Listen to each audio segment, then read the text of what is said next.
The problem of diplomacy is usually it's a code, and the last step of the code is the war.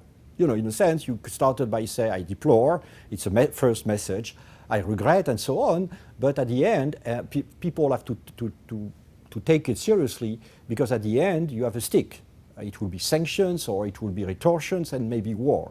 So that's a bit, you know, really sending codes to avoid the worst. We, the European countries, we have suffered so much from the wars that we have tried in a sort of Kantian way, we have tried to overcome the war by creating European Union. European Union is against the war, is to solve the German problem, in a sense to make war impossible, you know, by uniting the countries, the economies. So that was the idea of Jean Monnet, or the founding fathers of the European Union, to make the war impossible, to create a sort of postmodern zone. The problem is that we are, of course, European countries, we are the only ones to be like this. We are postmodern in a modern world. And it's a bit dangerous. And it's not because we are trying to forget history that history is forgetting us. It's true that a lot of European countries consider, in a sense, that the use of force is dirty. In a sense that history is dirty, and that now they are living in a sort of social security world, far from the scenes of the real world. And that's, again, that could be dangerous. I think, and we are back to what I was saying in the beginning, war is always possible. And we have had war on our continent 15 years or 20 years ago, and we don't know what will happen in 1 or 2 generations. And secondly, we have also to defend our interest beyond our borders. And so we could have to use force. Or we could have to use force for humanitarian reasons, you know, really to prevent a genocide or to prevent massive massacres. So I think that's a real question mark, which is in front of the Europeans. What do they want to be?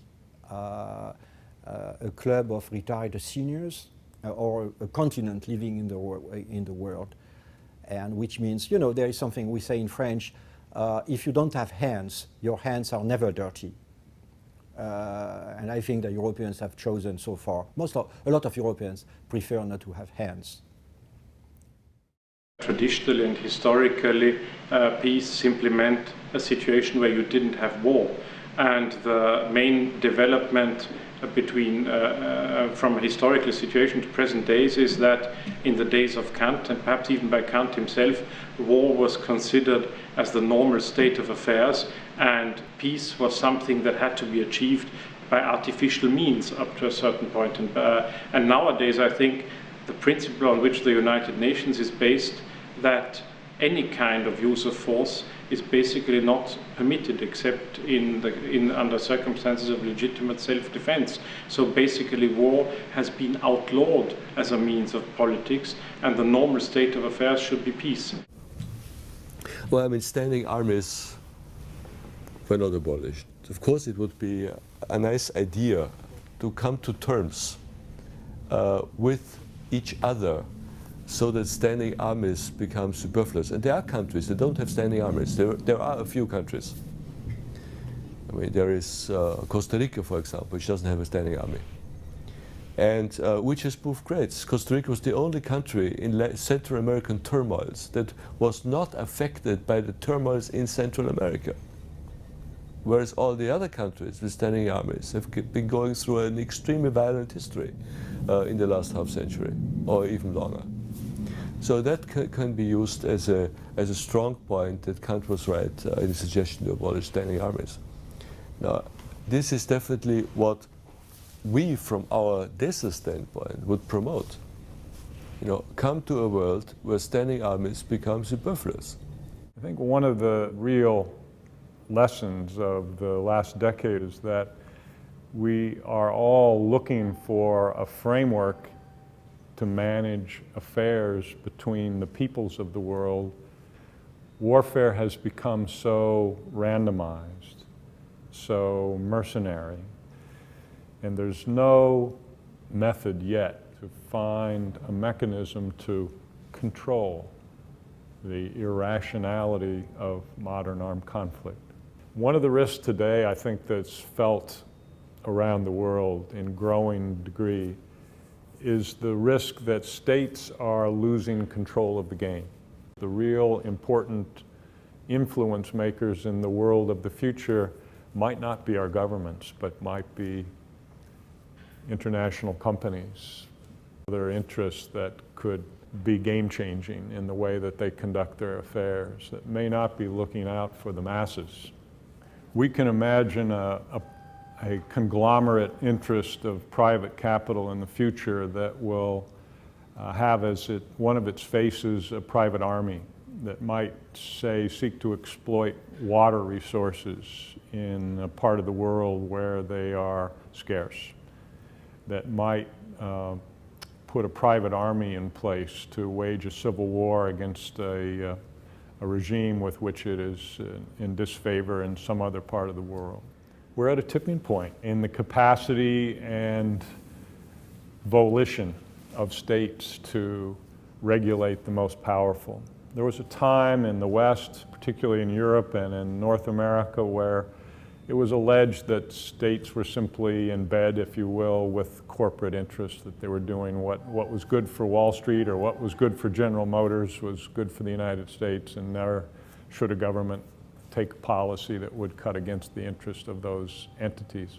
I don't believe that that's the world we live in today, but we live in a world where states are losing their ability to control the private actors because they may simply act outside the sphere of sovereign authority with impunity. So what is it that is changing today with a nation state? I think that the irony of corporate neoliberal globalization is that it represents a new kind of internationalism compared with the internationalism that we had, say, in the prior era, which included the two world wars. There was a lot of internationalism, but it was an internationalism that saw the international as somehow there outside. The current period installs globalities, mostly for neoliberal economic projects, inside countries. So if we recall Keynes, who was an internationalist in the famous Bretton Woods meeting, Keynes' notion was an internationalism that was there to protect national economies from excessive international fluctuations. That means you protect the national. Now he wanted, for him, doing this also meant that national states, which largely conduct themselves as private actors, the national behind them is their private domain, rather than being oriented to a shared commons. What Keynes had in mind was that national states would then become more concerned with the commons. That didn't happen. Neither of those two things that he wanted happened, partly because the United States wanted basically to have a free hand for its corporations. But today, I think, because of neoliberal economics, there is a kind of interesting situation where parts of the national state, especially the most powerful parts, the executive branch of government, have actually become sort of denationalized. They have one foot in the global and one foot in the national. Once this emergent internationalism becomes part of the most powerful branch of so-called liberal democracies, can that internationalism in the hands of a different type of governing class be oriented towards a genuine internationalism of the commons? But you know, he says one thing that I think is very interesting. You know, when he makes his distinction between republic and democracy, and he has a mistrust regarding democracy because he imagines democracy as it is etymologically, that is the power of demos, of the people. So he imagines a pack of despots wielding power. But I think that actually he senses something that we meet in reality. When you have those larger institutions with, let's say, I don't know, 1,000 representatives, etc., it works very in a very difficult way, because there are traces of tyranny, despotism, and ambition in each individual who is supposed to work for the collective well-being. So it's true that the enemy is laziness.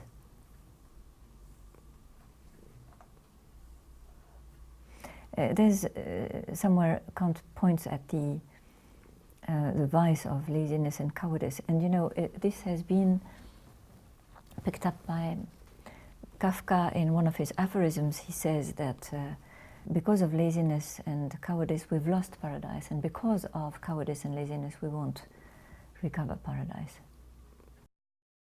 To a large extent, sovereignty today consists of the power to dictate who will move and who cannot move. In a context in which we are moving towards forms of planetary surveillance, most of which are in tune with the, on the one hand, robotic forms of warfare, and on the other hand,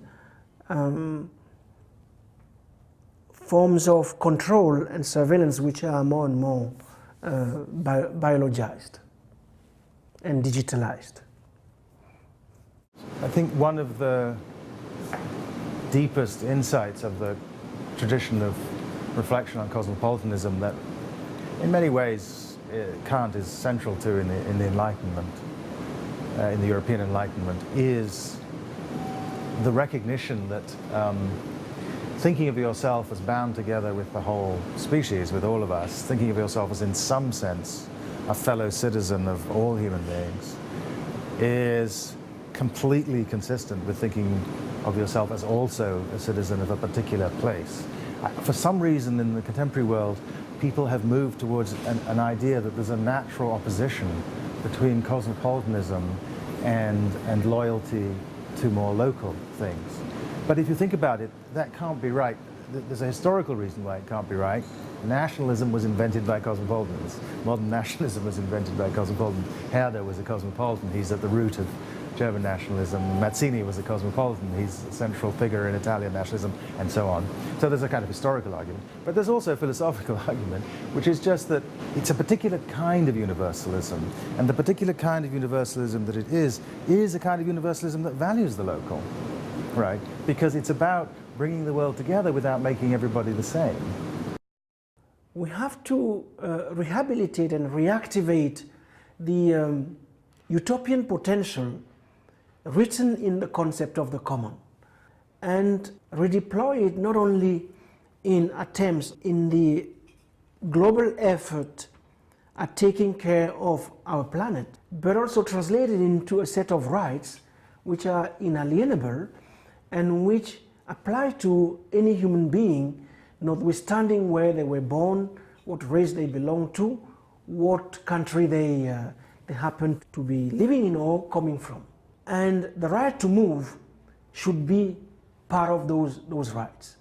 That we, as human beings, we are entitled to mobility, which entails, if only indirectly, the right to hospitality.